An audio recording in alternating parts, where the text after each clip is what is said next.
Hey, it's Chris. This is an iPhone 14, iPhone 14 Pro, and iPhone 14 Pro Max, the best iPhone you could possibly buy. But it's not without its faults, which we're gonna briefly discuss to set the table for that big misunderstanding I mentioned in the title, which might pave the way for a mouth-watering future for iPhone fans to look forward to. So just to get on the same page here, versus the regular iPhones, both of the Pros this year got the Dynamic Island pill cutout, the A16 Bionic chip, always-on Liquid Retina XDR displays with 1 to 120 Hz refresh rates, 48 megapixel cameras, faster 5G, improved cinematic mode, emergency satellite connectivity, and this new deep purple color, which you can see right here. And then versus the regular Pro right here, the Pro Max adds in a bigger display and a better battery, making it the best iPhone experience you can get your hands on. In other words, you can't max out an iPhone any more than the 14 Pro Max. Although not in the deep purple here, this is the phone that I personally pre-ordered this year, and I love it.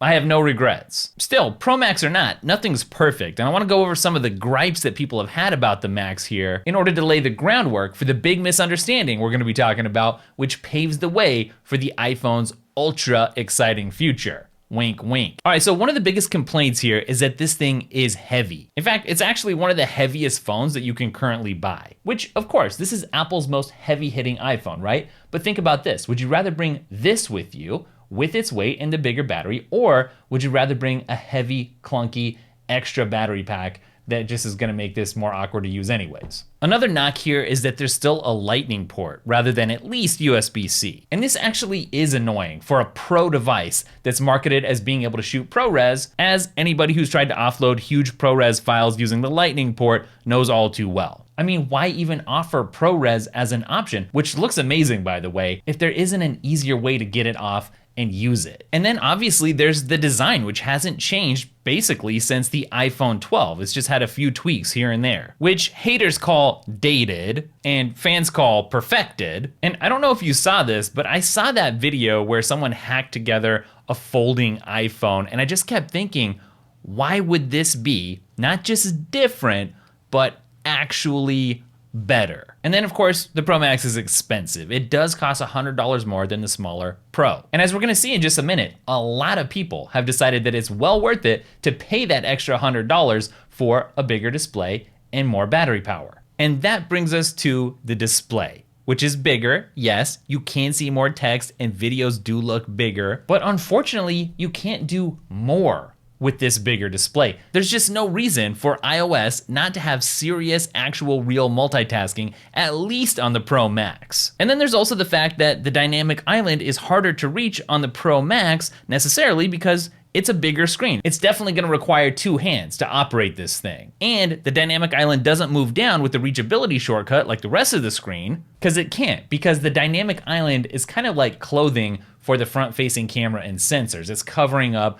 the bits that Apple doesn't want you to see. So if it did move down with the reachability shortcut, it would sort of leave the camera naked. Even so, certain activities like gaming are just gonna be better with the larger display, which makes this the perfect time to briefly talk about today's sponsor before getting into why the 14 Pro Max has been so misunderstood and what it means for the future. Breakshot Pool is a really cool turn-based pool game that lets you play pool with your friends even if they're not online at the same time. Kind of like Words with Friends, but for pool. The game is simple, it's fun, and it's free, and any in-app purchases are completely optional. Both gamers and non-gamers alike are gonna love this because it's just a great and fun way to keep in touch with friends. Plus, and how many games give you this, it's cross-platform, so iOS and Android users can play against each other. So whether you're super into pool or you just love multiplayer games as much as I do, or you just wanna try something new, you can check out Breakshot Pool using the link down in the description. All right, so the title of the video says that the iPhone 14 Pro Max is misunderstood.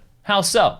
Well, it's actually Apple that did the misunderstanding, and what they misunderstood was how popular the 14 Pro Max was gonna end up being. And this has massive implications for the future of the iPhone lineup. The Pro iPhone models are far outselling the non-Pro models. Despite the price and despite the potential cons, which we talked about earlier in the video, setting the stage for this, and also despite the economic reality, talking about inflation, cost of living, all the recession talk. And the iPhone 14 Pro Max in particular Apple just can't make enough. Right now, people cannot wait to part with their money to get their hands on one of these. So immediately, what we know is that Apple completely misunderstood their product differentiation strategy this year. The majority of people are not interested in buying the regular iPhone 14s, either the regular 14 or the 14 Plus. In fact, Apple has slashed production of the non-Pro iPhone 14s. Why? Someone looking at the regular iPhone 14s could spend a little extra money to get more features with the Pros, or they could spend about the same to find an old iPhone 13 Pro with the same chip and an extra camera.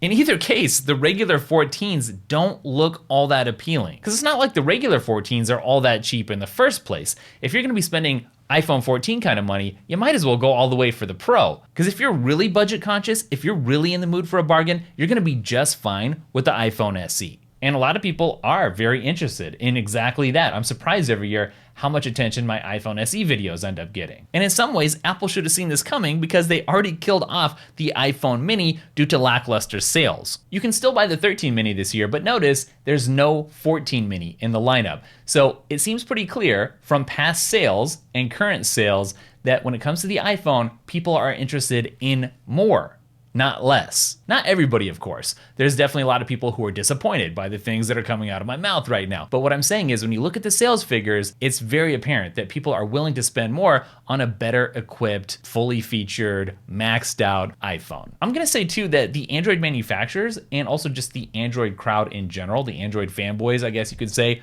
have also misunderstood the appeal of Apple's best ever iPhone, the Max, which you can tell by Samsung's latest ads, which try to paint Apple as behind the times for not offering foldable devices. But consumers vote with their wallets. They see the foldable Androids out there and they see the best iPhone out there and they make a purchase, and that's their vote. And you look at the stats and you see that the global smartphone market has declined for the third quarter in a row overall, but Apple was the only top 5 smartphone maker that recorded positive growth in that same period. So if people are gravitating towards the most expensive iPhone Apple makes, what's the lineup gonna look like in the future? What are the implications? Well, if you were Apple and your customer base is signaling that they're more than willing to pay iPhone Pro prices, and actually a good segment of people are not very interested in the entry-level offering, what would you do? Well, there's actually some interesting precedent here. In the very recent past, when Apple has seen that consumers are willing to spend a little bit more to go beyond what was currently available,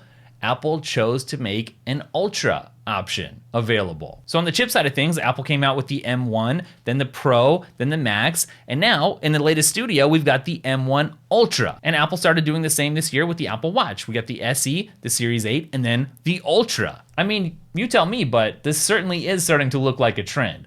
I guess the real question is, for the iPhone, how expensive is too expensive? All right, that's it for today's video. You can check out the Daily Tech wallpaper packs if you wanna set your device apart from everybody around you. Those are linked up down below. We've also got a newsletter and a podcast, both of which come out on Fridays and are packed full of useful app recommendations, accessory recommendations. That would be in the newsletter. And then Apple news from a totally different angle than what you're hearing elsewhere, plus just kind of discussing life in the Apple ecosystem over on the podcast. So check it all out. It's linked up down below, and I'll catch you in the next video.